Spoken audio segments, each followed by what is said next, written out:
مولاي صل وسلم دائما أبدا على حبيبك خير الخلق كلهم مولاي صل وسلم دائما أبدا على حبيبك خير الخلق كلهم.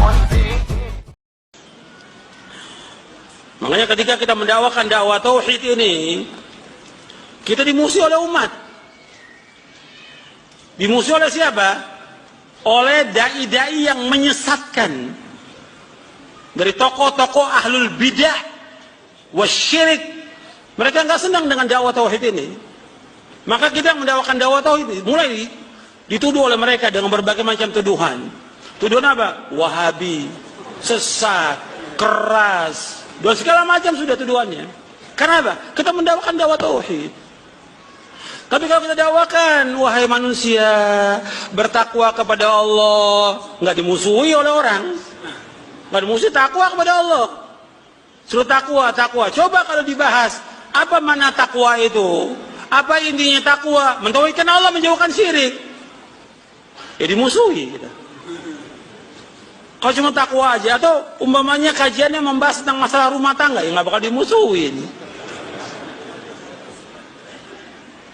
Bahasanya tentang artis, ya nggak akan dimusuhin oleh orang. Tapi kalau bahas tentang tauhid, tentang akidah, tentang manhaj, dimusuhi.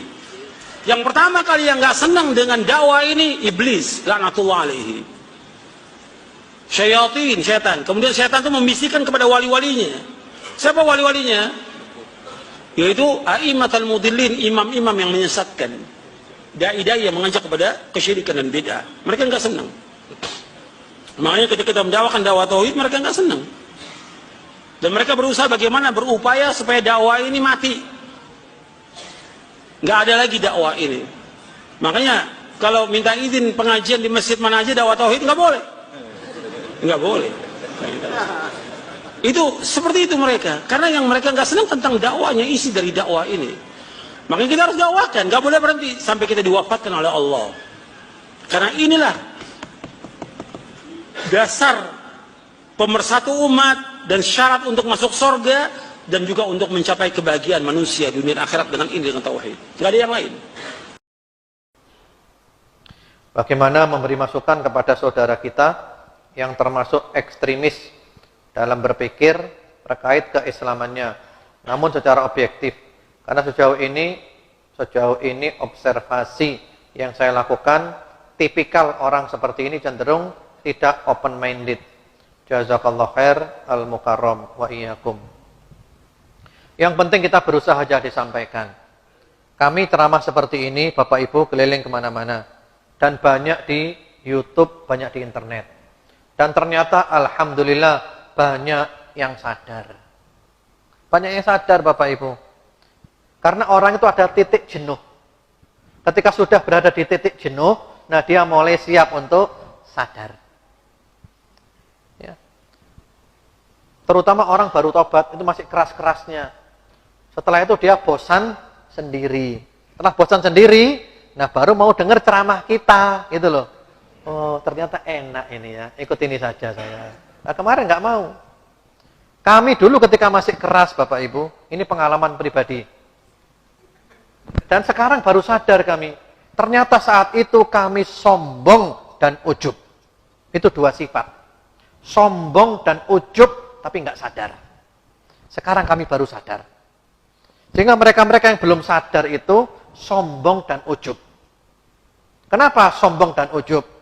Karena mereka tidak mau menerima kebenaran kalau dari luar kelompoknya. Itu sombong. Yang kedua ujub, karena mereka merasa lebih baik dari yang lain, mereka merendahkan yang lain. Kami dulu begitu, dan sekarang kami baru sadar. Kami bersyukur kepada Allah Bapak Ibu.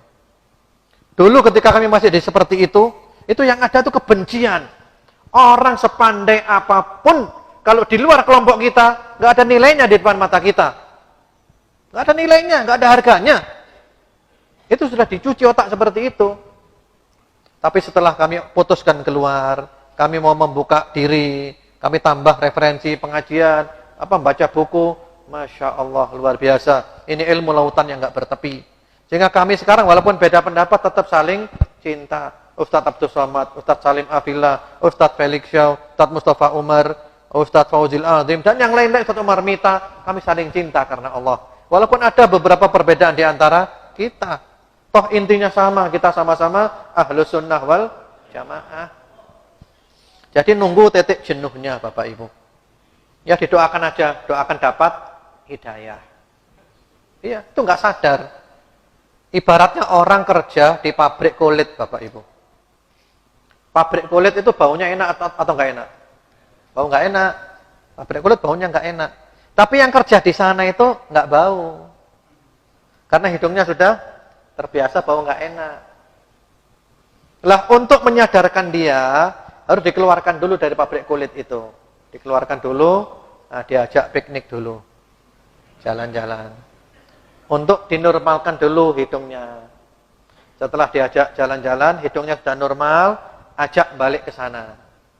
Ternyata dia baru sadar, ternyata baunya nggak enak ini ya.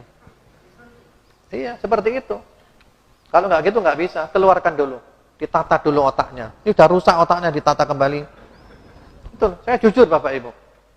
Sudah dirusak otaknya dengan ajaran kebencian. Maka perlu ditata kembali. Misalnya dari kelompok salafi, kita katakan, kamu tetap salafi, nggak masalah. Saya tetap salafi, nggak berubah. Ya. Cuman yang berubah adalah sikap, menyikapi perbedaan pendapat.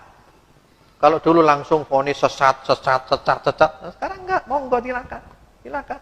Beda pendapat, tapi kita tetap bisa bersinergi, kita saling menghormati, masing-masing punya hujjah, masing-masing punya argumentasi, masing-masing punya kitab, masing-masing punya ulama. Monggo silakan. Insya Allah masuk surga semuanya.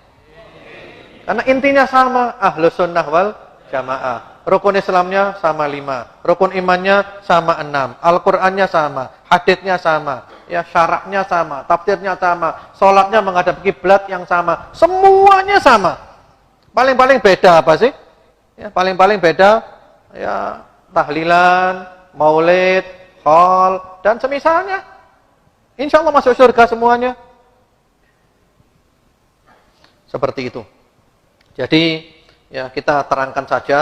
Mereka mau, alhamdulillah. Mereka nggak mau, yang penting kita terus menjelaskan, memberikan pencerahan, kita mendoakan. Insya Allah kebenaran itu ada cahayanya. Dan insya Allah, dan cahaya itu akan masuk ke dalam hati orang yang memang siap untuk menerima cahaya itu. Jujur, kami dulu keras Bapak Ibu. Sehingga kalau ada teman-teman yang keras, kami nggak kaget. Kami hanya mengatakan, saya sudah melewati masa-masa seperti itu. Ya. Atau bahasa mudahnya itu, sudah khatam lah. Sudah khatam, sudah tobat, sudah. Alhamdulillah. Terima kasih ya. Yang lainnya aja.